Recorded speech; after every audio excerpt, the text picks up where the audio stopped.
మాధురి రాథోడ్ చేసింది తప్పే అయినా శిక్షించవలసింది, శిక్షలు ఖరారు చేయవలసింది ఈశ్వర్ సాయి పెన్లామో, ఆమె ఇంటొచ్చి వీడియోలు తీసిన పిల్లనో, లేకుంటే బయటున్న విశాలో కాదు కదా. కానీ చెప్పు తీసుకొని కొట్టుదాన్ని, చెంపలు వల్ల కొట్టుదాన్ని, విశాల్ వీళ్ళు ఇట్లా చేస్తున్నారు, 10 మందితో సంబంధాలు పెట్టుకున్నది, బజార్ మనిషి అన్నట్టు కొట్టుకుట్టా తిట్టుకుట్టా వీడియోలు తీసి వాటిని సోషల్ మీడియాలో పెట్టేటానికి వాళ్ళకి ఏ అధికారం ఉన్నది అనుకుంటా మాధురి రాథోడ్ యమ్లవాడ పోలీస్ స్టేషన్కి పోయి అందరి మీద ఆగి ఆగి కంప్లైంట్ ఇచ్చింది. నన్ను కొట్టిరు, నా ఐఫోన్ గుంజుకున్నారు, నా పరువును గంగపాలు చేసినట్టు వీడియోలను సోషల్ మీడియాలో పెట్టిరు, నా బతుకు తెరువును నా ఫేమ్ను ఫేడ్ అవుట్ చేసిర్రు. వాళ్ళే కాదు, కొంతమంది సోషల్ మీడియా ఇన్ఫ్లుయెన్సర్లు నా మీద తప్పుడు వార్తలు రాసి నన్ను మనోవేదనకు గురి చేస్తున్నారు. అందుకే వాళ్ళ మీద ఎఫ్ఐఆర్ బుక్ చేసి చట్టపరంగా చర్యలు తీసుకోర్రి, నన్ను క్షోభకు గురి చేస్తున్న అందరి మీద చర్యలు తీసుకోరని కంప్లైంట్ ఇచ్చింది. మరి అంతే కదా, తప్పు జరిగింది కావచ్చు, దాన్ని ఖరారు చేసేది ఎవరు?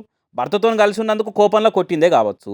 కానీ ఆ సీన్స్ అన్ని సోషల్ మీడియాలో పెట్టి పరువు తీసుడేంది? మాధురి రాథోడ్ ఓపిక పట్టి పట్టి పట్టి పోలీస్ కంప్లైంట్ ఇచ్చింది. కానీ అదే గుండె ధైర్యం లేనైతే ఇప్పటికే మందో మాకో పోసుకొని ఏమైనా వేసుకున్నట్టు వాళ్ళు అనుకుంటే కామెంట్లు వేస్తారు చాలా మంది. కాబట్టి సోషల్ మీడియాలో వీడియోలు పోస్ట్ చేసిన వాళ్ళను, మాధురి రాథోడ్ మీద తప్పుడు వార్తలు రాసిన వాళ్ళని దొరకబట్టి సీరి చింతగట్టవలసిందే అన్నట్టు మాట్లాడుకుంటున్నారు కేసు ముచ్చట తెలిసిన కొందరు. మరి కేసు ముచ్చట ఏం దాకా పోతుంది, ఎవరిని ఏం చేస్తారనేది రేపు చూడాలిగా.